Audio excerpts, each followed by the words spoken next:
Hello amateurs, Tim Tunnicliffe, your host of the Amateur Rugby Podcast. Here again, out on the road, getting some live interviews for you. Hopefully this wind isn't too bad and we can get that done. Anybody out there recognise where I might be today? It's quite a famous ground in the country. I've played here 3 times, I think. Maybe more.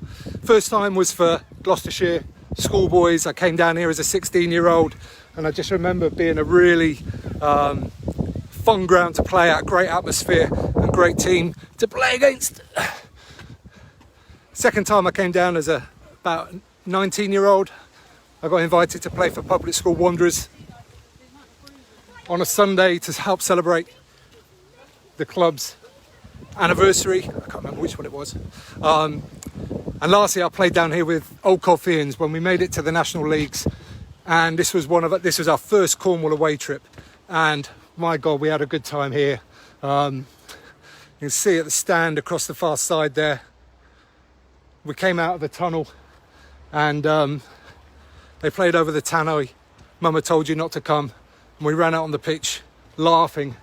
And somehow that inspired us to have a really, really good performance here. But, I mean, we lost because this team were way, way better than us on that day. So if you haven't guessed by now, I can tell you this is the Menay Field and it's Cornish Pirates. And I'm down in Cornwall to take part in the Great Rugger Run. I say take part, I'm the one that's doing it. Starting on Sunday morning. On the 19th of September, and that's kicking off from Land's End at 10 a.m. So if you haven't heard about the Great Rugger Run yet, go to thegreatruggerrun.org and all the information is there, and it'd be great to have your support if you're able. But back to the Amateur Rugby Podcast. I'm here to interview, I think, where is he? He's got to be around here somewhere. He's got to, hang on a second. There he is. Mr. Penzance and Newlyn, Mr. Cornish Pirates, Phil Westren. How are you, sir? Tim, well, first of all, I have to say welcome to the Menay Field, and Mama told me not to come. What a great story. And I'm glad you liked that particular thing. Afterwards, we thought maybe a little bit impolite, but now you said that this afternoon, I think we'll reintroduce it. Brilliant. Well done. Yeah, you Colfian fans out there, this is the man who actually pressed play on the button for Mama told you not to come. So he's the guy. You can blame me. Okay, so we're here at the Menay Field, and I'm aware that there's a huge amount of history involved in this place, and some real special history. Actually, you were just telling me about. I'd love to hear a bit more about that. Yeah, the history is vast, Tim. It is, and listeners and viewers, it really is. In particular, I think it's worth pointing out. First of all, virtually the spot that I'm standing on may be a bit higher. It's now a temporary stand, but it was a grass bank, and back in June 1944. When the American troops gathered in Cornwall and around a lot of places, and many were in Penzance, some of the real top brass from the US military were here, and where I'm standing more or less, General Eisenhower addressed many hundreds of troops that ploughed into our main field here through the main gate, just ahead of them, of course, going to France and what have you. So that was very historic, and there's a lovely plaque if anybody visits Penzance out at any time. On the car park outside, you will see that.